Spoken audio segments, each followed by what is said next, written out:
ನಮಸ್ತೆ Karnataka, welcome back to Maskman Kannada channel. ಶತಕ ವಂಚಿತರಾದಂತಹ ವಿರಾಟ್ ಕೊಹ್ಲಿ, ಹೌದು ಸ್ವಲ್ಪದರಲ್ಲೇ ಶತಕ ಮಿಸ್ ಮಾಡ್ಕೊಂಡ ನಮ್ಮ ಕಿಂಗ್. ನೀವು ಕೇಳ್ತಾ ಇರೋದು ನಿಜಾನೇ, ಇದು ಇಂಟರ್ನ್ಯಾಷನಲ್ ಮ್ಯಾಚ್ ನಲ್ಲಿ ಅಲ್ಲ, ಆದರೆ ವಿಜಯ್ ಹಜಾರೆ ಟ್ರೋಫಿಯಲ್ಲಿ ಎರಡನೇ ಮ್ಯಾಚ್ ಏನಿದೆ ಅದರಲ್ಲಿ ನಮ್ಮ ವಿರಾಟ್ ಕೊಹ್ಲಿ ಸ್ವಲ್ಪದರಲ್ಲೇ ಶತಕ ವಂಚಿತರಾಗಿದ್ದಾರೆ. ನಿಮ್ಗೆ ಗೊತ್ತಿರಬಹುದು, ವಿರಾಟ್ ಕೊಹ್ಲಿ ಇದೀಗ ವಿಜಯ್ ಹಜಾರೆ ಟ್ರೋಫಿಯಲ್ಲಿ ಕಾಣಿಸಿಕೊಳ್ತಾ ಇದ್ದಾರೆ.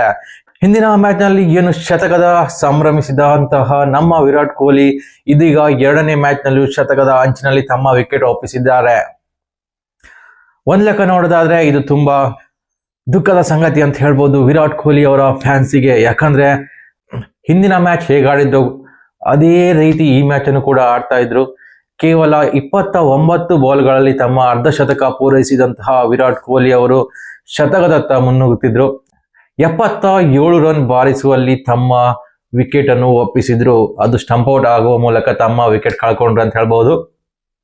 ಈ 77 ರನ್ಗಳಲ್ಲಿ 14 ಬೌಂಡ್ರಿ ಹಾಗೂ 1 ಸಿಕ್ಸರ್ಗಳು ಕೂಡ ಇತ್ತು. ಇದರಲ್ಲಿ ನೀವು ಅಂದಾಜಿಸಬಹುದು, T20 ಮಾದರಿಯಲ್ಲಿ ನಮ್ಮ ಕೊಹ್ಲಿ ಬ್ಯಾಟಿಂಗ್ ಮಾಡ್ತಾ ಇದ್ರು. ಅವರ ಬ್ಯಾಟಿಂಗ್ ಲಯ ನೋಡ್ತಾ ಇದ್ರೆ ಇವತ್ತು 100 ಅಂತೂ ಪಕ್ಕಾನೇ ಅಂತ ಅನ್ಕೊಂಡಿದ್ವಿ. ಸೊ ಅದಾಗ್ಲಿಲ್ಲ. 77 ರನ್ಗಳಿಗೆ ನಮ್ಮ ವಿರಾಟ್ ಕೊಹ್ಲಿ ಅವರು ತಮ್ಮ ವಿಕೆಟ್ ಒಪ್ಪಿಸಿದ್ರು. ಗುಜರಾತ್ ನಡುವೆ ಈ ಮ್ಯಾಚ್ ನಡೀತಾ ಇತ್ತು. ಹಿಂದಿನ ಮ್ಯಾಚ್ ಏನುಂಟು ಆರಾಮಾಗಿ ದಿಲ್ಲಿ ವಿನ್ ಆಗಿತ್ತು.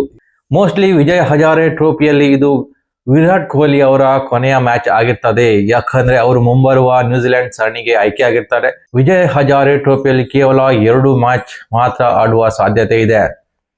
ಇದು ಅವರ ಕೊನೆ ಮ್ಯಾಚ್ ಅಂತ ಹೇಳ್ಬೋದು. ಕೆಲವು ಮೂಲಗಳಿಂದ ತಿಳಿದು ಬಂದದ್ದು ಏನಂತ ಹೇಳಿದ್ರೆ, ಅವರು ರೋಹಿತ್ ಹಾಗೂ ವಿರಾಟ್ ಕೊಹ್ಲಿ ಅವರು ಕೇವಲ 2 ಮ್ಯಾಚ್ ಮಾತ್ರ ಆಡ್ತಾರೆ ಅಂತ ವಿಜಯ್ ಹಜಾರೆ ಟ್ರೋಫಿಯಲ್ಲಿ. ಸೊ ಅವರ 2 ಮ್ಯಾಚ್ ಕೂಡ ಮುಗ್ದಿದೆ. ಇನ್ನು ನೆಕ್ಸ್ಟ್ ಮ್ಯಾಚ್ ಆಡ್ತಾರಾ ಅಂತ ಮುಂದಿನ ಮ್ಯಾಚ್ ನಲ್ಲೇ ಗೊತ್ತಾಗಬೇಕು. ಸದ್ಯಕ್ಕಂತೂ ವಿರಾಟ್ ಕೊಹ್ಲಿ ಅವರ ಬ್ಯಾಟಿಂದ 100 ಬಂದಿದೆ. ಈ ಮ್ಯಾಚ್ ನಲ್ಲಿ ಅರ್ಧ ಶತಕ ಬಂದಿದೆ. 77 ರನ್ಗಳನ್ನು ಈ ಮ್ಯಾಚ್ ನಲ್ಲಿ ಮಾಡಿರ್ತಾರೆ. ಮೊದಲ ಮ್ಯಾಚ್ ಅಲ್ಲಿ 130 ರನ್ ಹೊಡೆದಿರ್ತಾರೆ.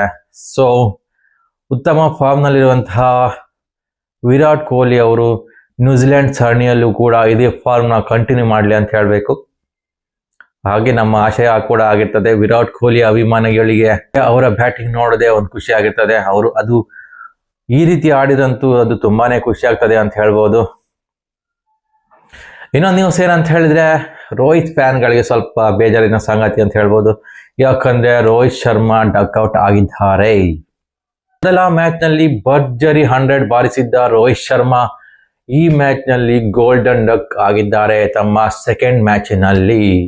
ಸೊ ಅವರು ಕೂಡ 2 ಮ್ಯಾಚ್ಗೆ ಲಭ್ಯ ಅಂತ ಹೇಳಲಾಗ್ತಿತ್ತು. ಅದು ಕೂಡ 2 ಮ್ಯಾಚ್ ಮುಗಿದಿದೆ. ಮುಂದೆ ಆಡ್ತಾರಾ ಅಂತ ನಾವು ಕೂಡ ಕಾಯಬೇಕಾಗ್ತದೆ. ಎಲ್ಲರೂ ಮಿಸ್ ಮಾಡ್ಕೊಳ್ಳೋದಂತೂ ಖಂಡಿತವಾಗಿ ಇರ್ತದೆ ರೊಕ್ಕೋ ಬ್ಯಾಟಿಂಗ್ ಅನ್ನು ವಿಜಯ್ ಹಜಾರೆ ಟ್ರೋಫಿಯಲ್ಲಿ. ಸೊ ಅವರ ಮುಂದಿನ ಗುರಿ ಬಂದು ನ್ಯೂಜಿಲೆಂಡ್ ಸರಣಿಯಾಗಿರ್ತದೆ. ಅದು ನಮ್ಮ ಇಂಡಿಯಾದಲ್ಲೇ ನಡೆಯುತ್ತದೆ. ಸೊ ಅದಕ್ಕೆ ಪ್ರಿಪೇರ್ ಆಗ್ತಾರಾ ಅಂತ ನೋಡಬೇಕು. ಈ ಮಾಹಿತಿ ಇಷ್ಟವಾದ್ರೆ ಲೈಕ್ ಮಾಡಿ, ಸಬ್ಸ್ಕ್ರೈಬ್ ಮಾಡಿ. ನಿಮ್ಮ ಆಶೀರ್ವಾದವೇ ನಮ್ಮ ಬೆಳವಣಿಗೆ ಆಗಿರ್ತದೆ. So please subscribe the channel. ನಮಸ್ಕಾರ.